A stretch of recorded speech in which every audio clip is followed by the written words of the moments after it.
নমস্কার আমার প্রিয় ছাত্রছাত্রীরা, তোমরা সকলে কেমন আছো? আশা করছি তোমরা সকলে ভালো আছো। আজকে যে অঙ্কটা করব সত্য এবং মিথ্যা সংক্রান্ত একটা অনুপাতের অঙ্ক।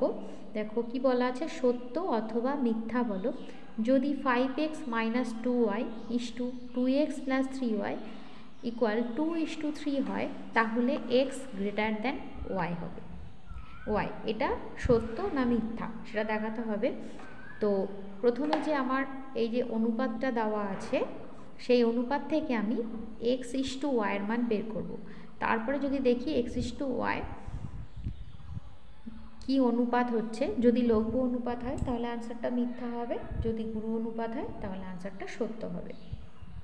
লঘু অনুপাত হচ্ছে যখন আমরা x:y বের করব, যদি প্রথম পদটা ছোট এবং পরের পদটা বড় হয়, অর্থাৎ x এর মানটা ছোট এবং y এর মানটা বড় হয়, তখন সেটা লঘু অনুপাত। তখন সেটা কিন্তু এটাই মিথ্যা হয়ে যাবে অ্যান্সারটা, যেহেতু এখানে x > y বলা আছে। আর যদি প্রথম সংখ্যাটাই বড় হয়, পরেরটাই ছোট হয়, তখন কিন্তু সেটা গুরু অনুপাত হয়ে যাবে, তখন অ্যান্সারটা সত্য হবে। তো চলো শুরু করি। আমি প্রথমে বলে নিই, এই যে অনুপাত আছে, অনুপাতটাকে কিন্তু আমি প্রথমে ভগ্নাংশের আকারে লিখে ফেলব। প্রথমে টুকে নিচ্ছি।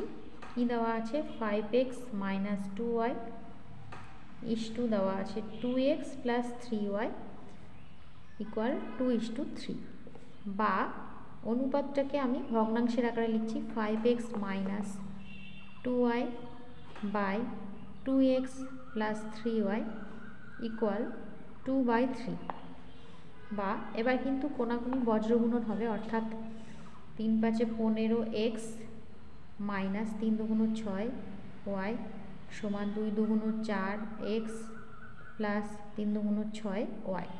খুবই ছোট্ট একটা অঙ্ক। এবার দেখো, x যুক্ত পদকে আমি বাম দিকে নিয়ে আসবো, তাহলে কত হবে? 15x - 4x সমান ডান দিকে y যুক্ত পদ থাকবে, অর্থাৎ 6y + 6y। তাহলে বিয়োগ করে আমরা পাচ্ছি 11x সমান 12y। এবার কিন্তু আমি x/y বের করব, অর্থাৎ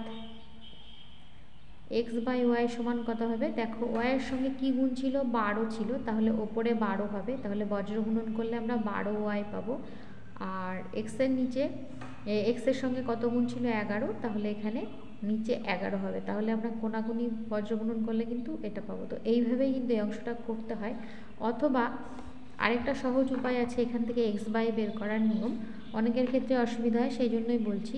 এরকমভাবে করা যায়, 11x আছে বাই y করে নিলাম সমান 12, একটা লাইন বেশি করতে হবে। তারপরে আমি 11টাকে ডান দিকে নিয়ে যাব। এইভাবেও কিন্তু করা যায়। তো যাদের ক্ষেত্রে একবারে করতে অসুবিধা হয় এই লাইনটা থেকে এই লাইনটা, তারা কিন্তু এইভাবে করে নিতে পারো। আগে ওয়াইটাকে বাম দিকে নিয়ে আসে, তারপরের লাইনে কিন্তু এই 11টাকে ডান দিকে নিয়ে যেতে পারো। তো এবার বুঝতেই পারছো এটা কিন্তু কি অনুপাত হলো? গুরু অনুপাত হলো। অর্থাৎ দেখো, প্রথমে বড় সংখ্যা, তারপরে ছোট সংখ্যা, অর্থাৎ x এর মান 12 যখন হচ্ছে, তখন y এর মান হচ্ছে 11, অর্থাৎ x কিন্তু বড় হচ্ছে। তাহলে এখান থেকে আমি বলতে পারি যে x > y, অর্থাৎ এখানে যে আমার দেওয়া ছিল x > y হবে, তো আমরা x > y পেয়েছি, তাহলে অ্যান্সারটা কি হবে? সত্য হবে। দেখলে খুব সহজে কিন্তু আমরা অঙ্কটা করে ফেললাম, কোনো পরিশ্রম করতে হলো না।